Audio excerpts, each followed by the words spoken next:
Ça fait, je suis là depuis 2018 et avec ma merveilleuse femme Margot, on prend soin du ministère étudiant. En tout cas, on aide à servir le ministère étudiant depuis 2022 et c'est vraiment une grande joie de pouvoir faire ça. Et donc, je vais vous donner quelques nouvelles du ministère étudiant. Il y a eu pas mal de choses qui se sont passées à Paris. Peut-être vous en êtes rendu compte pendant le culte de Pâques. Il n'y avait pas beaucoup d'étudiants parce que, en fait, on a organisé, c'est la deuxième année qu'on organise une conférence pour tous les étudiants de nos églises en Europe. Et donc cette année, c'était à Paris et c'était absolument merveilleux. Je voulais vous trouver des photos, mais malheureusement, j'ai pas eu le temps. Mais la prochaine fois, je vous amènerai des photos. Mais c'était vraiment un moment fort, un moment exceptionnel. Il y a eu des choses assez folles qui se sont passées juste avant. La salle qu'on avait louée depuis des mois a finalement annulé 2 jours avant le début de l'événement. Mais Dieu a pris soin. Amen. Et j'ai compris plus tard pourquoi il a fait ça. Mais c'était absolument merveilleux. Mais je vais vous raconter la meilleure nouvelle pour moi de ce week-end-là. C'était pas exactement lié, mais quand même. C'est ce gars-là. Ce jeune homme s'appelle Nathan. Il est là-bas au fond. Et peut-être vous l'avez rencontré. Et donc, le 4 avril 2026, il s'est fait baptiser. Et ça, c'est vraiment la nouvelle. Là, le moment que je me souviendrai vraiment de ce week-end-là, c'était, on s'est rencontré Nathan en octobre et il est devenu très vite un très très bon ami. Et donc de le voir se faire baptiser, on a étudié la Bible avec lui, avec Samuel, et c'était juste la plus grande joie. Mon week-end était, même si j'étais en charge de ce week-end, d'une conférence de 200 personnes, quand il était baptisé, j'étais en paix, c'est bon. Le reste, Dieu fera, il n'y a pas de souci. Mais donc voilà, bienvenue Nathan, à ta famille, à nouveau.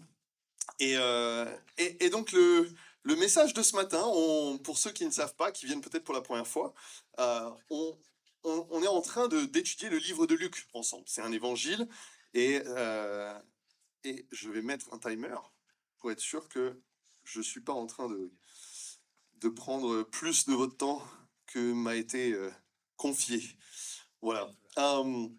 Et donc, je ne pensais pas, je vais préfacer ce message en disant que je ne pensais pas faire ce message sur Luc. Je ne pensais pas prêcher ce matin, je ne pensais pas faire Luc 6.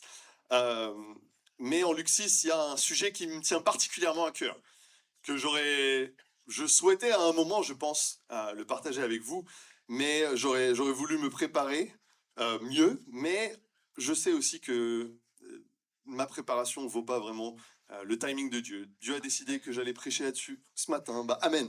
On va prêcher, on va étudier la Bible ensemble. Et je vais prier quand même avant de commencer. Seigneur éternel, Dieu Tout-Puissant, je me sens béni. Il y a de la fatigue, il y a des choses, mais vraiment, je me sens avec ma famille. C'est vraiment comme ça que je me sens en ce moment. Je sais pas, on vient pas au cinéma, au CGR pour un spectacle, pour entendre, mais j'ai apprécié ce que Ludo a dit. On veut vraiment te voir et t'entendre. Et je te prie vraiment que plus je parle, plus je m'efface. Et plus vraiment ta parole sorte de toi, qu'on puisse te voir toi, Seigneur.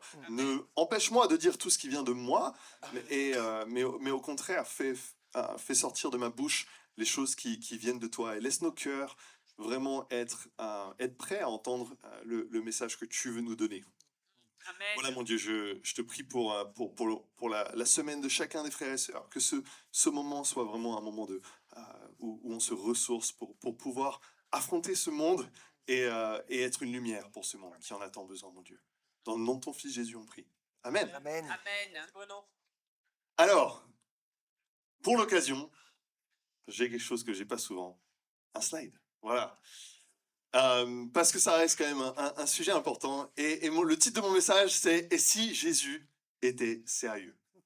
Et vous pouvez d'ores et déjà prendre vos Bibles, ouvrir en Luc 6, on va lire juste après, mais pour nous donner un petit récap, voilà ce qu'on a vu jusqu'à maintenant en Luc, un peu la structure. Donc Luc 1 à 3, c'est vraiment le début, c'est l'introduction. Il y a l'annonce de la naissance de Jésus, l'annonce de la naissance de Jean-Baptiste, et puis ensuite il y a le ministère de Jean-Baptiste qui prépare le ministère de Jésus. Et puis ensuite, Luc 4, Luc chapitre 4 jusqu'à chapitre 6, verset 11, c'est le début du ministère de Jésus. Il se fait baptiser, puis ensuite il va dans le désert pendant 40 jours. Et ce qu'on voit tout de suite, Luc nous montre l'autorité que Jésus a. L'autorité que Jésus a sur la maladie, sur les démons. Il est tout puissant. Il peut tout faire. Il guérit des gens, mais il est aussi au contact des personnes. On voit le caractère de Dieu à travers Jésus, quelqu'un qui est relationnel, quelqu'un qui veut une relation. Et puis ensuite, on arrive en Luc 6, verset 12, et c'est un des moments les plus importants du ministère de Jésus. Parce que c'est le moment, Jésus il va rester sur terre que 3-4 ans, disons, et pourtant, le monde est changé. Et le monde est changé pas parce qu'il a eu une foule entière, pas parce qu'il a changé l'Empire romain en un empire chrétien, on en parlera plus de ça, mais parce qu'il a choisi 12 disciples. Et de ces 12 disciples, il les a pris dans tout ce qu'il faisait, il leur a enseigné sa voie. Et il leur a dit ensuite, à la fin, faites de même, faites des disciples qui vont aussi suivre ma voie. Et voilà comment le christianisme s'est répandu, c'est à travers l'exemple. Et donc, nous, on arrive en Luc 6, verset... On va se concentrer sur Luc 6,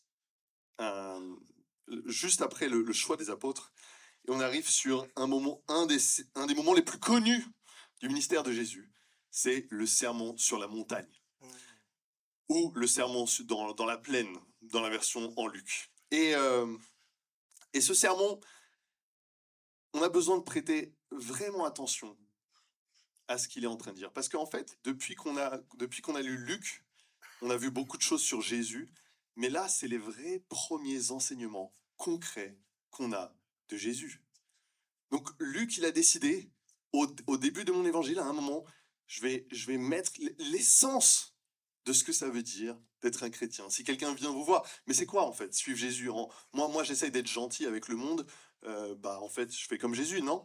Vous pouvez aller dans le sermon sur la montagne et montrer, voilà à quoi ressemble le fait de suivre Jésus. Donc, comment ça change nos relations. Et donc, c'est vraiment un endroit où on a besoin de prêter attention à ce qui est écrit. Jésus explique plus explicitement que jamais la vision que Dieu a de ce que ça veut dire de se traiter les uns les autres, justement, sur un pied d'égalité. On est tous faits à l'image de Dieu. Voilà la vision que Dieu a pour ça. Alors voilà, un petit récap j'ai le sermon sur la montagne, donc en Matthieu 5 à 7 et en Luc 6. Il y a une structure similaire. La version en Luc 6 est plus condensée. Il y a certains enseignements qui sont mis dans d'autres endroits en Luc. Mais globalement, on a l'introduction qui est les béatitudes, qui est quasiment la même version, mais en Luc, il y a les versions négatives de tout ça, parce qu'il dit « Heureux les pauvres ». Heureux les pauvres, car ils hériteront du royaume de Dieu. Heureux ceux qui ont faim, car ils seront rassasiés. Heureux ceux qui pleurent, car ils seront consolés. Heureux ceux qui sont persécutés et insultés, et on leur crachera dessus, car ils auront une récompense grande dans le ciel. Mais après, Matthieu s'arrête là, mais Luc va plus loin. Il dit au verset 24, « Mais malheur à vous, riches, car vous avez votre consolation. Malheur à vous qui êtes comblés maintenant, car vous aurez faim. Malheur à vous qui riez maintenant, car vous serez dans le deuil et dans les larmes. Malheur lorsque tous les hommes diront du bien de vous, car c'est de la même manière que leurs ancêtres traitaient les prétendus prophètes. » Et puis ensuite, on arrive dans les enseignements, et j'ai pris un peu, j'ai mixé un peu les deux, mais vraiment, Jésus fait les enseignements de base de la vie chrétienne. Et donc, il parle de la colère, il parle de ne pas traiter son frère même d'imbécile, il parle de la convoitise, n'est-ce pas, de ne pas regarder une femme de manière à la convoiter, sinon c'est comme si on avait commis l'adultère dans notre cœur. Il parle du divorce, de ne pas divorcer, et d'avoir une seule parole, que votre oui soit oui, que votre non soit non, d'être fiable. Il parle de l'hypocrisie, que ta main droite ne sache pas ce que ta gauche fait. Il parle de l'avarice, il dit n'accumulez pas des trésors sur la terre, accumulez plutôt des trésors dans les cieux. Donc il parle de notre cœur, de toujours vouloir. Et c'est tellement à la base de tout plein de mots qu'on voit autour de nous, c'est qu'on n'est jamais satisfait de ce qu'on a. On veut plus. Il parle du jugement, de ne pas juger, et il parle de l'amour de l'ennemi. Et puis ensuite, à la fin, dans les deux, dans le sermon sur la montagne et le sermon dans la plaine, Jésus fait des mises en garde. Et il parle des faux prophètes. Il dit comment on les reconnaît. On les reconnaît. Il y en a qui se souviennent par leurs fruits, absolument. On les reconnaît à leurs fruits. Et puis ensuite, il met en garde contre ceux qui disent Seigneur, Seigneur. On va lire ça un peu plus. Puis à la fin, il explique l'image que vous connaissez tous de ceux à qui ressemble la personne qui, pas juste entend ce que Jésus dit, mais vraiment met en pratique. Amen. C'est quelqu'un qui construit sur du roc, sur du solide. N'est-ce pas? Ouais. Donc ça, c'est là où on en est. Ça, c'est le contexte. Et Luc donc décide, donc, dès le début de son évangile, de montrer ce à quoi ressemble la vie chrétienne.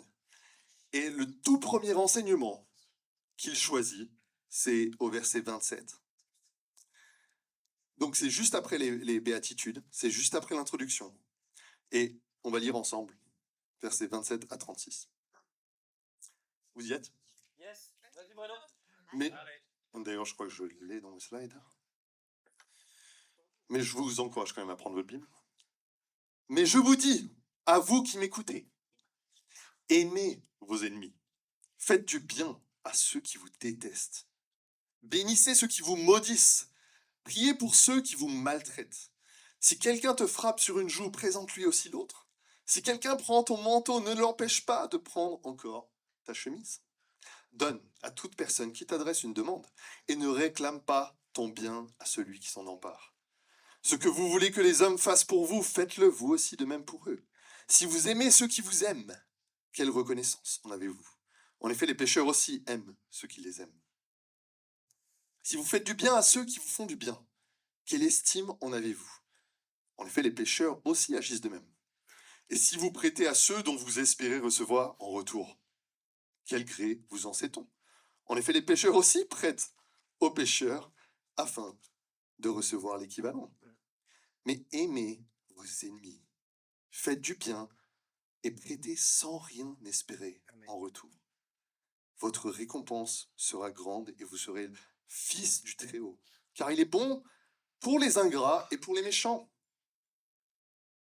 Soyez donc pleins de compassion, tout comme votre Père aussi est plein de compassion. Amen. Il y a un calme. Luc, il a décidé de mettre dans sa version du sermon sur la montagne, je pense, un des enseignements les plus durs et les plus controversés de Jésus. Et il a décidé, ok, ça, c'est sûrement ce qui représente le mieux, le plus clairement, la différence dans les enseignements de Jésus, la radicalité de l'enseignement de Jésus. Et donc souvent quand on lit ce passage, et quand je lis ce passage avec des gens, souvent, le premier réflexe c'est de dire, je suis pas sûr qu'il parle à moi là, Jésus, parce que moi j'ai pas d'ennemis de toute façon. N'est-ce pas? Peut-être quand vous avez lu ce passage pour la première fois, c'est ça que vous êtes dit, je crois qu'il parle quand il y a peut-être des guerres ou des choses, mais moi j'ai pas d'ennemis, franchement je suis un gars sympa, et tout le monde m'aime bien, enfin bref, donc il n'y a pas de souci. Mais regardez ce qu'il dit. Il dit, il parle il explique ce que c'est, aimer vos ennemis. Faites du bien à ceux qui vous détestent. Bénissez ceux qui vous maudissent. Dites du bien de ceux qui disent du mal de vous. N'est-ce pas? C'est ça que ça veut dire. Si quelqu'un te frappe sur la joue droite, présente-lui l'autre. Donc en fait, nos ennemis, des fois, et ça c'est mon premier point, c'est que nos ennemis sont pas toujours ceux qu'on pense. Et en fait, nos ennemis, très souvent, en fait, ils sont chez nous. C'est pas nos ennemis comme on pourrait penser, en effet, pendant la Seconde Guerre mondiale, quand on disait le mot ennemi, on pensait, un Français pensait bien sûr aux Allemands, en Asie, et j'espère que vous pensez pas ça de votre femme ou votre mari, mais des fois c'est ça, c'est eux, nos ennemis, c'est ceux qui nous font du mal. Est-ce qu'il y a des fois des gens qui vous font du mal? Qui pêchent contre vous? Qui vous traitent injustement? Ouais, Est-ce que vous, des fois, vous faites ça Oui. aux autres? ouais. Moi, constamment. Donc, je suis constamment l'ennemi de personnes. Je me fais l'ennemi de personnes parce que je décide de traiter injustement l'autre. Et donc, ce passage, déjà avant même, et on va parler vraiment des vrais ennemis plus tard, mais avant même de parler des vrais ennemis, ce qu'on a besoin de faire quand on lit ce passage, c'est vraiment se demander, attends, mais si Jésus veut que je traite mes ennemis comme ça, à combien plus forte raison mes amis? À combien plus forte raison ma femme, mon mari, mes enfants, mes frères et sœurs, mes parents, mes collègues, mes profs? Est-ce que ça, c'est votre cœur si vous êtes un disciple de Jésus? Est-ce que quand on vous fait du mal, votre premier réflexe, c'est de faire la même chose? Ou est-ce que votre premier réflexe, c'est moi, je vais pas agir comme ça? Allez. Tu me traites injustement? Moi, je vais pas répondre injustement. Ouais. Parce qu'on est tous les deux faits à l'image de Dieu. C'est pas facile, n'est-ce pas? Non. Si ma femme est frustrée contre moi et qu'elle parle d'une manière frustrée, moi, je vais pas répondre avec amour. Mon réflexe, c'est d'être frustré aussi. Et puis on augmente, n'est-ce pas? Ou quand vous êtes je me souviens une histoire dans le tram où j'ai fait une erreur. J'ai commencé à manger dans le tram. Et peut-être vous dites, oula, ça c'est, faut surtout pas faire ça. Mais ça a gêné une dame et il n'y avait pas de souci. Je voulais vraiment, enfin, il y avait aucun souci. Je pouvais totalement arrêter, surtout si ça gêne des personnes. Mais elle me le disait pas directement. En fait, elle parlait aux autres. Elle était juste à côté de moi, mais elle disait aux autres, mais vous vous rendez compte des gens qui mangent comme ça dans le train? Et donc, moi, je suis un peu frustré. Genre, on peut avoir un dialogue peut-être. Et donc, au fond de moi, vraiment, mon réflexe, c'était de vouloir vraiment lui mettre la honte devant tout le monde, juste l'exposer. Ah, c'était dur. Mais ouais, des fois, nos ennemis, c'est des gens qu'on rencontre dans le tram. c'est eux. Des fois, nos ennemis, c'est nos collègues, c'est nos profs. On va être. Et, et, et donc, ça veut dire quoi? De leur faire du bien quand ils nous font du mal. Alors, ça veut pas dire un ami va nous faire du mal, bah ne pas. En général, une manière dont on peut répondre, c'est tout simplement de dire, bah je veux plus parler à cette personne. Franchement, cette personne, elle est toxique dans ma vie. Je veux pas de cette personne parce elle m'apporte que du mal. Mais en fait, c'est ses péchés qui sont toxiques. Et vos péchés sont aussi toxiques. Cette personne, elle a juste besoin de Jésus. Amen, oui. Et je comprends, si vous n'avez pas Jésus, ça vous affecte fortement. Mais si vous avez Jésus, c'est normal, c'est normal. Jésus, il dit, on va être maltraité, on va nous cracher dessus. Jésus, les Romains étaient toxiques quand ils l'ont mis sur la croix. C'était toxique. Mais il l'a supporté. Parce qu'il les aimait. Ça ne veut pas dire ne pas exprimer comme on se sent. Au contraire, si je vais vers ma femme et je me sens frustré, mais je dis ok, non, je vais parler avec douceur ou vice versa. Hein, je ne veux pas la mettre dans un. Mais je vais parler avec douceur et je vais être vulnérable. Je vais dire, Margot, je me sens blessé. Comment t'as dit? Est-ce qu'on peut se réconcilier? Je vais chercher la réconciliation alors que mon cœur veut ignorer, veut la repousser. Vous voyez ce que je veux dire?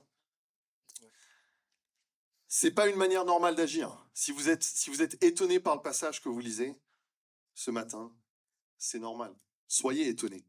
C'est pour ça que Jésus préface en Matthieu 5 le sermon sur la montagne en disant « Vous êtes le sel de la terre.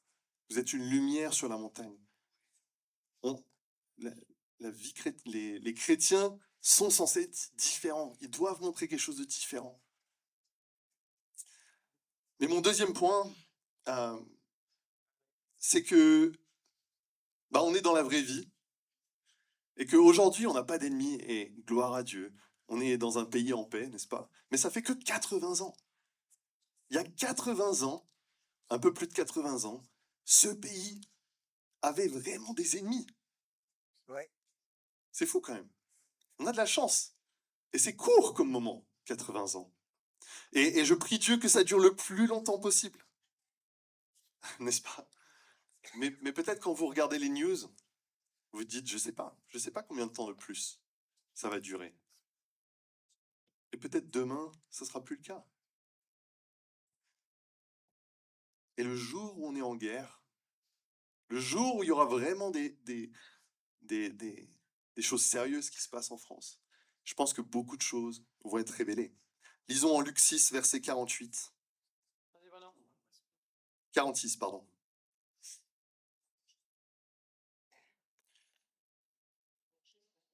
Jésus dit, pourquoi, c'est la conclusion, pourquoi m'appelez-vous Seigneur, Seigneur, et ne faites-vous pas ce que je dis? Je vais vous montrer à qui ressemble tout homme qui vient à moi, entend mes paroles et les met en pratique. Il ressemble à un homme qui, pour construire une maison, a creusé profondément et a posé les fondations sur du rocher. Amen. Une inondation est venue, le torrent s'est jeté contre cette maison, sans pouvoir l'ébranler, parce qu'elle était fondée sur le rocher. Mais celui qui entend et ne le met pas en pratique est semblable à un homme qui a construit une maison sur la terre sans fondation. Le torrent s'est jeté contre elle et aussitôt, elle s'est écroulée. La ruine de cette maison a été grande. C'est la tempête qui révèle ce sur quoi la maison a été construite. Les deux maisons de l'extérieur, elles sont tous les deux pareilles. On ne pourrait pas du tout dire que l'une a été construite sur du sable et l'autre sur du roc. Et si une telle tempête arrive en France aujourd'hui, je crois que ça va montrer les fondations sur lesquelles on a construit cette maison, cette assemblée. Si ça crée la division parmi nous, je pense que c'est qu'on aura été de ceux qui entendent Jésus. Je t'entends, Jésus. Aimer ses ennemis, ok.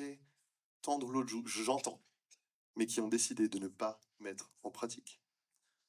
Mais si au contraire ça nous unifie, pour d'autant plus briller dans un tel moment, dans les ténèbres qui surgiront de ça, c'est qu'on aura vraiment décidé d'obéir à Jésus. Amen. Et que nos fondations sont le roc. Et j'y pense. Je crois vraiment qu'on a besoin de se préparer, tout le temps. Parce que quand le moment vient et qu'on n'est pas prêt, c'est là que vraiment les failles sont révélées. Donc, c'est un travail de chacun. Quand on regarde ce passage, et c'est un travail que je dois faire, j'ai dû faire, est-ce que je prends ce passage au sérieux? Parce que quand Jésus dit Seigneur, quand Jésus dit ceux qui entendent et les mettre en pratique, il parle spécifiquement de ça, spécifiquement du sermon sur la montagne.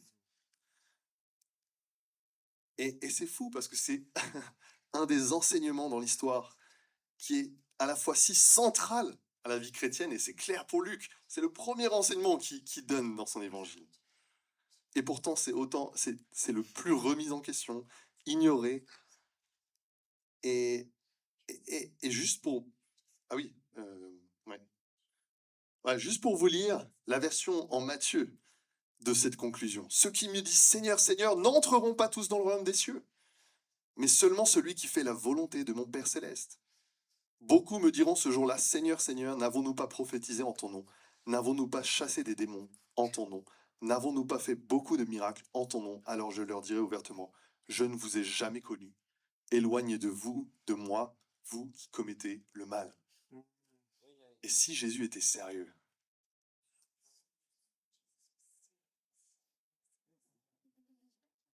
Si on décide d'entendre ce que Jésus dit, mais de ne pas mettre en pratique, peut-être c'est de nous qui parle.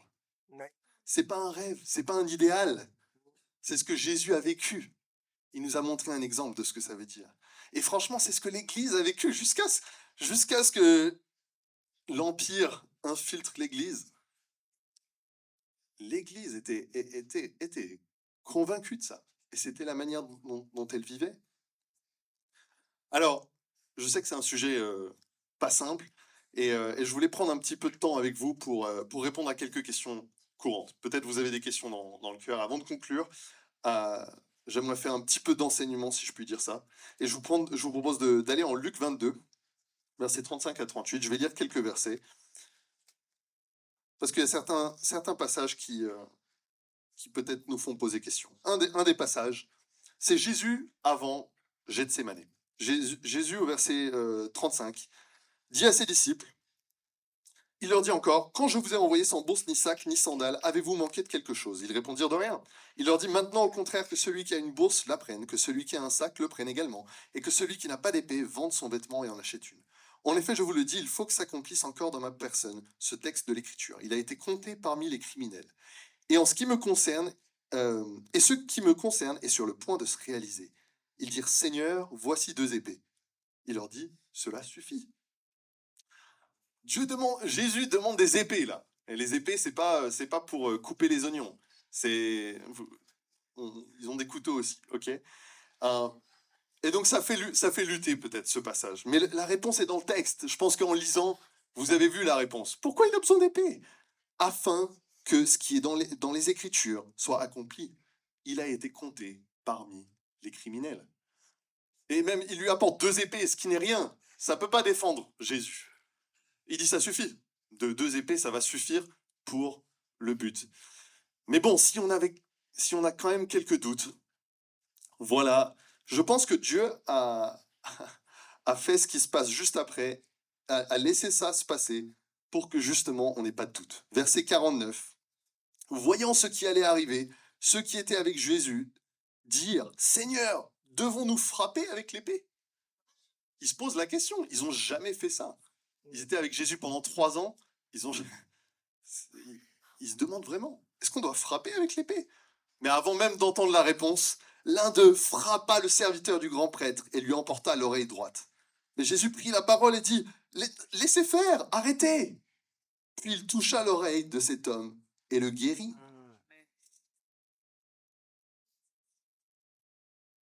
La version en Matthieu 26, juste pour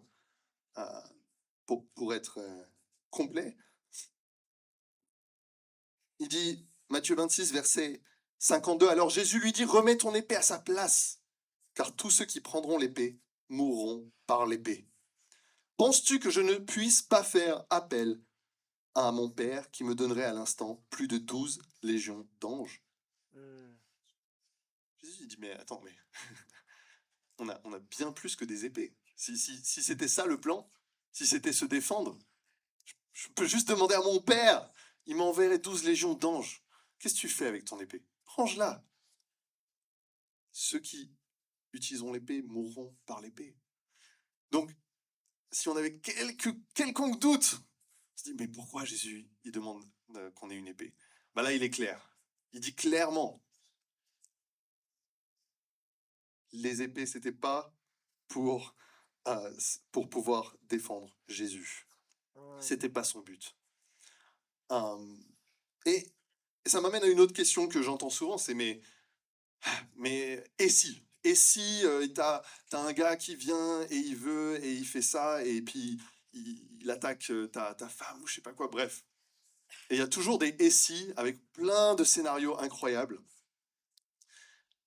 Première réponse, c'est on verra quand ce et si se passera, mais pour l'instant, ça me paraît être juste un scénario dans une tête. Mais deuxièmement, voilà la réponse de Jésus. Il dit vraiment, si on est des disciples de Jésus, est-ce qu'on croit vraiment que nos poings ou nos armes sont si efficaces que ça? Non, si vraiment Dieu va nous défendre, il va pas le faire avec des poings et des armes. Il peut envoyer une légion d'anges. S'il le ferait pour Jésus, il le ferait pour vous. Amen. Bien sûr. On a la prière. La prière, c'est bien plus efficace pour défendre. Amen. Alors, si vous venez pour la première fois, vous dites, ce gars, il est fou. Avec la prière, on fait pas grand-chose. C'est normal, je vous comprends. Vous croyez pas en Dieu. Par contre, si vous êtes des disciples et que ça vous fait rire, repentez-vous. Amen. Ouais. Parce que c'est pas une blague. Jésus y croyait sincèrement, Amen. n'est-ce pas? Ouais. Alors, une autre chose qui nous fait lutter, c'est le fait que mais Dieu fait utiliser à Israël la violence pour punir les crimes, n'est-ce pas? Et pour la conquête d'Israël et pour maintenir les frontières. Alors, le truc, c'est que le royaume d'Israël, contrairement au royaume de Dieu, il y avait des similitudes, mais ça restait une nation du monde, avec des frontières physiques, avec des lois et des punitions. Et donc, Dieu leur a donné le droit de faire ce qu'une nation fait, tout simplement, d'appliquer la justice et de maintenir leurs frontières. Mais le royaume de Dieu n'a ni l'un ni l'autre, n'a pas de frontières physiques à défendre, n'a pas de territoire à conquérir et ne fait pas les lois, n'a pas ce rôle-là. Si vous lisez Romains 13, vous allez voir que ce rôle-là est laissé aux non-chrétiens. Et Paul dit de respecter ce rôle-là que Dieu donne aux non-chrétiens. Mais lisez Romains 13. Je vous encourage à bien sûr, pas juste gober tout ce que je vous dis, mais retourner chez vous, lire ces passages-là et faire les béréens pour examiner si tout ce que je dis est vrai. Amen. Mais en Jean 19, versets 10 et 11, regardez à quel point Jésus était convaincu que Dieu utilise les païens pour faire sa volonté des fois. Jean 19, versets 10 et 11. Pilate, il dit, « C'est à moi que tu refuses de parler? Ne sais-tu pas que j'ai le pouvoir de te relâcher et que j'ai le pouvoir de te crucifier ?» Jésus répondit, « Tu n'aurais aucun pouvoir sur moi s'il ne t'avait pas été donné d'en haut. C'est pourquoi celui qui me livre à toi est coupable d'un plus grand péché. » Ouais. Pilate lui-même était un serviteur de Dieu dans le sens où il sert le plan de Dieu à ce moment-là. Mais est-ce qu'il fait la volonté de Dieu? Est-ce que Dieu approuve ce que Pilate fait? Non. Dieu a utilisé les Assyriens, les Babyloniens, pour apporter le jugement au peuple d'Israël. Mais ces peuples-là ont eux-mêmes été jugés. Dieu utilise les païens constamment pour accomplir son jugement. Ça ne veut pas dire qu'il va passer par nous, au contraire. Nous, c'est pas notre rôle, c'est pas le rôle qu'on a reçu. Ça veut dire que c'est la fin. On peut pas contrôler ce que les nations vont faire. Est-ce que notre rôle, ça veut dire d'essayer d'abolir peut-être la peine de mort, bon ça c'est déjà fait, mais d'abolir l'armée, la guerre?